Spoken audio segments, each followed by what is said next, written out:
करार एका लग्नाचा पुस्तकाचं नाव. लेखिका चैत्राली गजानन यमगर.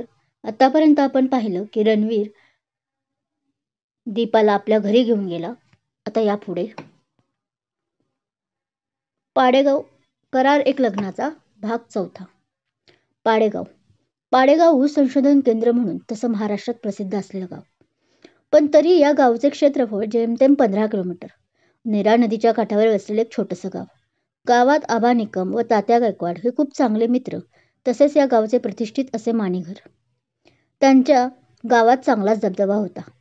आबा निकमप्रमाणे आपल्याही मुलाने कुस्तीचे मैदान गाजवावे ही इच्छा तात्यांना होती, जी नकळतपणे रणवीर पूर्ण करत होता. त्याचा अभिमान होता तात्यांना. पण तात्यांना एकच काळजी लागून राहिली होती, ती म्हणजे रणवीरच्या लग्नाची. वयाची तिशी ओलांडली होती रणवीरने, पण तो अजून लग्न करत नव्हता. शेवटी त्यांनी त्याच्या धाकट्या भावाचं लग्न उरकून टाकलं. राजवीर धाकटा मुलगा व राजश्री धाकटी सुनबाई. स्वभावाला एकदम शांत असे. रणवीरला त्याचा मोठेपणा ते कायम आपल्या वागणुकीतून देत असे. तसंही तात्यांनी आधीच राजवीरचा हिस्सा त्याला दिला होता प्रॉपर्टीतला. अगदी गावातला नवीन वाडाही राजवीरच्या नावे केला होता, ताकी उद्या लग्न झाल्यावर भावंडात भांडणे होऊ नयेत. पण तरीही ती दोघं त्याच गायकवाड यांच्या जुन्या वाड्यात गुण्यागोविंदाने राहत होती. त्याचं कौतुक तात्यांनाच फक्त नाही तर अगदी संपूर्ण गावकऱ्यांना होतं. राजश्रीचं माहेरही चांगलं श्रीमंतीचं होतं, पण तिने कधीच त्याचा तो राग घरातल्या साध्या नोकरांवरही केला नव्हता. खूप साधी होती ती, ग्रॅज्युएट होऊनही. सगळं सुख पायात असूनही तात्यांना रणवीरने लग्न करावे, त्याचाही संसार राजवीरसारखा सुखाने व्हावा अशी इच्छा होती. पण या पैलवानीमुळे त्याने स्पष्ट नकार दिला होता लग्नाला. आत्तापर्यंत 20 मुली पाहिल्या होत्या, पण एकही मुलगी त्याने पसंत पडल्याची कबुली दिली नव्हती. एक तर तो नेहमी पाहुणे यायचे तेव्हा घरात नसायचा, किंवा जर चुकून आढळलाच त्या दिवशी तर स्पष्टपणे मुलगी पसंत नाही असा निरोप पाहुण्यांना परस्पर द्यायचा. सर्वांनी त्याला समजावले होते, पण तो ऐकतच नसल्याने आता कंटाळलेही होते व तो लग्न करणारच नाही असा शिक्कामोर्तब करून सगळ्यांनी माघार घेतली होती. पण तात्या तेवढे काही प्रयत्न सोडत नव्हते.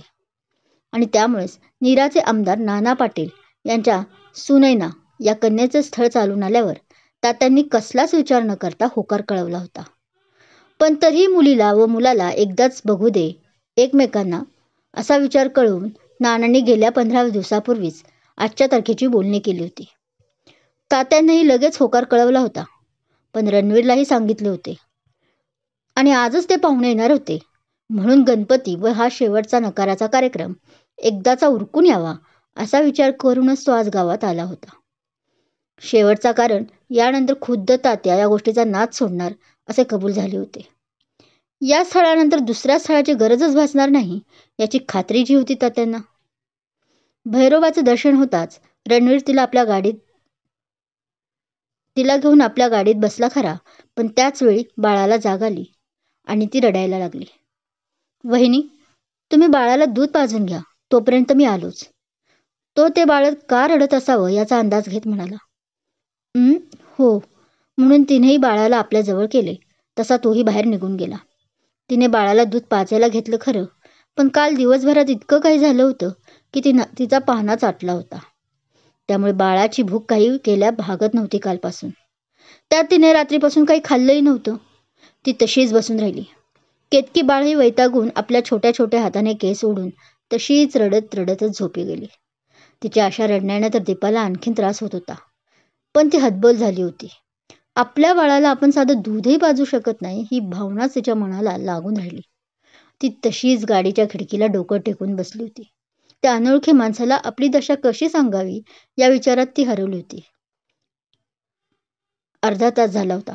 आता बाळही शांत झालं असेल असा विचार करून तो परत गाडीकडे आला वाड्यावर जाण्यासाठी. या गडबडीत तर तो पाहुण्यांचं पूर्णपणे विसरून गेला होता. गाडीजवळ येताच आपल्या सीटवर बसण्यासाठी तो दरवाजा उघडणार तर त्याला ती त्या अवस्थेत दिसली. दीपा दिसायला खूप सुंदर होती. वय तसं दोघांचंही सेमच होतं. आता तिच्या गोऱ्यापान गालावर तिच्या काळ्या केसांच्या बट्या तिच्या सौंदर्यात अजूनच भर घालत होत्या. कुठल्याही परस्त्रीकडे न बघणारा रणवीर तिच्या या लोभस रूपाला भाळला होता. खूप वेळ तो तिच्याकडे एकटक पाहत होता. पण आपल्याच विचारात असलेल्या दीपाला मात्र याची जरासुद्धा भनक नव्हती. तेवढ्यात बाळ परत रडायला लागलं. तसं दीपाची तंद्री भंगली. ती बाळाला शांत करण्यासाठी आपल्या मिठीतच घेत होती की इतका वेळ एकाग्रतेने तिला पाहणाऱ्या रणवीरकडे तिची नजर गेली. त्या नजरेतला भाव पाहून तिला कसं तरी झालं. तिने बघून परत दुसरीकडे तोंड वळवलं तसं रणवीर भानावर आला. आपण करत असलेल्या चुकीमुळे तो चांगलाच ओशाळला. बाळाची भूक भागली नाही का? दुसरीकडे तोंड करून त्याने कसंबसं विचारलं. बाळ कंटिन्यू रडत असल्याने त्यालाही कळून चुकलं होतं की बाळाची भूक भागत नाही ते. हो. तिने त्याला पाठ केली आणि परत आपल्या बाळाला पदराखाली झाकून घेतले. ते मी काल रात्रीपासून काहीच खाल्लं नाहीये. त्यामुळे तिनेही आपली मजबुरी कशीबशी त्याला सांगितली. हो. तिने त्याला पाठ केली आणि परत आपल्या बाळाला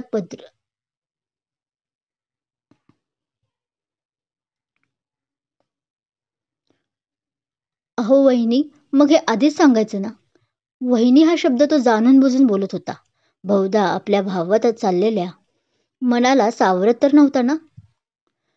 तो तिला बाहेर यायला सांगून जवळच एका टपरीवजा हॉटेलमध्ये घेऊन गेला. तिथे जेवायला प्रॉपर असं भाजीपोळी काही नाही मिळणार हे माहीत असलं तरी तिथे वडापाव मिसळपाव असं काहीतरी नक्की मिळेल या आशेने तो तिला घेऊन गेला होता. त्याचा नाईलाज होता, कारण संपूर्ण गावात हे एकच हॉटेल होतं. प्रॉपर जेवायला जायचं असं म्हटलं तर निरेच जावं लागलं असतं, जे तिथून 6 किलोमीटर दूर होतं. त्यांना आत्ता जेवायला घालणं मस्ट आहे व बाळाला इथे कमीत कमी दूध तरी मिळेल गाईचं, असा विचार करतच त्याने आत प्रवेश केला. नमस्कार दादासाहेब. हॉटेलचा मालक त्याला नमस्कार घालत बोलला. आज लई दिवसांनी गावाला मुक्काम म्हणायचा. गाव छोटं असल्याने प्रत्येकजण त्याला व त्याच्या छोट्या भावाला ओळखत होते. तसा रणवीर पैलवानकी बरोबर पुण्यात हॉटेलही चालवायचा. महिन्याला 4 दिवस गावात तर उरलेले दिवस शहरात असं चालू होतं. शेती-भाती तात्या व त्याचा धाकटा भाऊ सांभाळत होते. तसे शेती अजून तात्याच्याच मालकीची होती त्यांची. हो रे, आता गणपती आलेत ना, तोही हसत म्हणाला. बरं ते जाऊ दे, आधी तुझ्याकडे गरम काय आहे ते खायला सांग. काय मजाक करता दादासाहेब. आपल्याकडं कधी बी या तुम्ही. तुम्हाच नेम्या थोडी शिळपाक वाढणार आहे. तसं बी एकदा तुम्ही समजावून सांगितलं होतं ताजं गरम जेवणाचं महत्त्व. तेव्हापासून आपल्या हॉटेलमध्ये कधी बी शिळं नाही बघणार बघा. मालक. हो. अरे ते तुला समजावणं गरजेचंच होतं.